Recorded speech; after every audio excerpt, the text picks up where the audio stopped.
चंद्रपुरात दाखल झालेल्या मुख्यमंत्री देवेंद्र फडणवीस यांनी पुरातन देवी महाकाली मंदिरात महाकालीचे दर्शन घेतले। त्यांच्या हस्ते मातेची आरती करण्यात आली।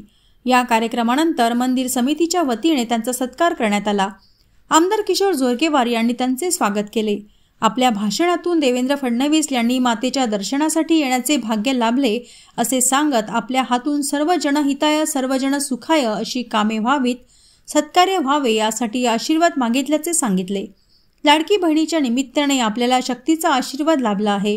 महाराष्ट्र राज्याचे कल्याणकारी राज्य व्हावे यासाठी मातेचा आशीर्वाद असाच मिळत राहो, या मंदिराच्या विकासासाठी प्रयत्न करणार असल्याचे फडणवीस म्हणाले। आपल्या सर्वांच्या मेहनतीतून आपल्या सर्वांच्या आशीर्वादाने आज म्हणजे महाराष्ट्रामध्ये इतकं चांगलं यश आपल्याला मिळालेलं आहे आणि आपल्या सगळ्यांच्या आशीर्वादाने पुन्हा एकदा महाराष्ट्राचा मुख्यमंत्री म्हणून काम करण्याची संधी या ठिकाणी प्राप्त झाली आहे।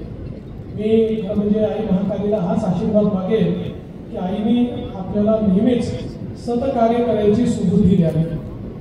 सत्तेवर असताना वेगवेगळ्या वेळी ज्यावेळेस निर्णय करण्याची वेळ आपल्यावर येते त्यावेळेस निर्णय करताना समाजातला शेवटचा व्यक्ती हाच आपल्या नजरेसमोर असावा आणि सर्वजन हिताय सर्वजन सुखाय अशा प्रकारचं एक जे आपलं ब्रीद वाक्य आहे ते नजरेसमोर ठेवून आईच्या आशीर्वादानं पुढचा कारभार चालावा। सामान्य माणसाच्या जीवनामध्ये परिवर्तन करण्याकरता त्याचं जीवन अधिक सुकर करण्याकरता आईने आपल्याला आशीर्वाद द्यावा अशा प्रकारची मी आईच्या चरणी प्रार्थना करतो। मंदिर विकासाच्या संदर्भात तर म्हणजे किशोर भाऊ आपल्याला एक गोष्ट सांगू इच्छितो, आपण तर सगळं करूच, पण आपण ज्यांच्या चरणी या ठिकाणी आहोत त्यांना जेव्हा जे करून घ्यायचं असतं तेव्हा ते करून घेतात।